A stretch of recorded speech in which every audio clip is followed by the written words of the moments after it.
Amici di Red Guest, ben ritrovati. Abbiamo l'onore di avere Stefan Milenkovic, violinista, musicista e direttore del festival Nei Suoni dei Luoghi. Stefan, ben ritrovato, buongiorno. Ehi, ciao, grazie. La tua carriera come nasce, come si evolve e come mai arriva fino ai Suoni dei Luoghi, fino al festival, fino a diventare direttore dei Suoni dei Luoghi?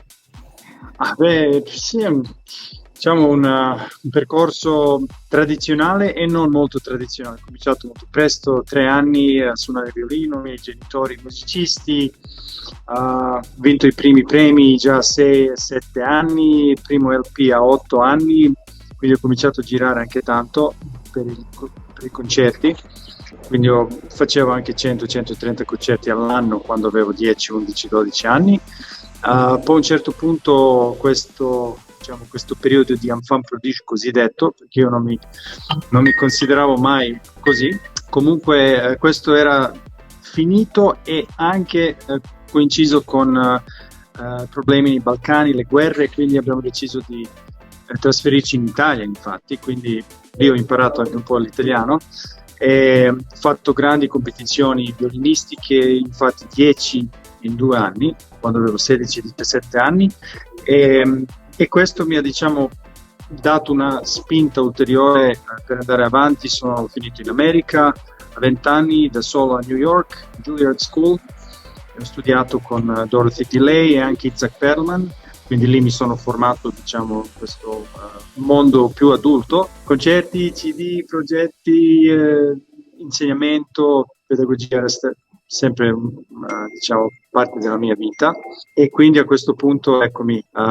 qua. Mio fratello vive in Italia, abbiamo tanti amici e parenti in Italia, quindi ci sono tanti collegamenti. La zona poi di Suoni dei Luoghi è anche molto vicino a noi, a Serbia, il paese di nascita, Belgrado. Noi infatti pochi mesi fa ci siamo trasferiti dall'America, dove sono tanti anni, quasi 25 anni, ci siamo trasferiti in Europa, in Serbia, e quindi siamo qua. Tutto questo, tutti questi pezzi e pezzettini di puzzle hanno contribuito che adesso con Valentina Danelon sono il direttore artistico dei Suoni dei Luoghi. Beh, una bella carriera, una bella vita, ricca, un curriculum veramente incredibile, quello di Stefan Milenkovic, e grazie sicuramente a queste esperienze, quindi alla tua cultura, siamo curiosi di sapere che cosa hai portato, qual è il link che ti collega ai Suoni dei Luoghi e che cosa hai portato, in qualità di direttore chiaramente, al Festival dei Suoni dei Luoghi. È naturale che ogni direttore artistico porta un marchio personale, porta un'energia diversa, nuova, e quindi è la stessa cosa qua. È molto bello lavorare anche con i miei colleghi,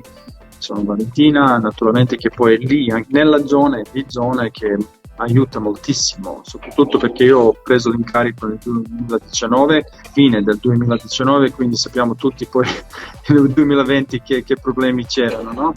Certo. Ci sono ancora, quindi era quasi impossibile creare quella prima edizione, e grazie a lei, grazie a Valentina, ce l'abbiamo veramente fatta. Quindi, e poi quest'anno è molto più facile, non è facile ma è più facile. Intanto secondo me e per me è tutto un lavoro di squadra, comunque un lavoro di squadra per tutti noi. Io ho sempre come approccio a queste programmazioni e visione per musica classica di innovare, di presentare musica classica in un modo diverso, più contemporaneo, di stimolare anche i giovani, di creare programmi interessanti, diversi, di combinare classica con altri concetti. Non è che si deve mischiare con altri stili di musica, ma bisogna che con il nostro esempio come musicisti e con la programmazione che diamo una vita nuova, quello che stiamo facendo, perché la musica è quella, è grande, è bellissima ed è tradizionale anche, quindi non si può sempre presentare in modo tradizionale, bisogna cercare sempre di introdurre qualcosa di fresco. E quindi questo è il mio approccio, è classica, ma non è solo classica, anche perché io ho fatto tanti progetti non classici, e quindi se posso dire che questo è un marchio, forse è questo, che è il mio marchio. Che penso che il festival deve essere in tanti colori diversi, e quindi classica come quello che unisce tutto, però non includere solo quello. Beh, ormai il Festival dei Suoni nei Luoghi è diventato un punto di riferimento e probabilmente anche a questo lavoro che tu hai fatto insieme alla Valentina Danelò, che salutiamo perché l'anno scorso intervistammo lei al posto tuo e lei ti citò come suo braccio destro, quindi cogliamo anche l'occasione per salutarla.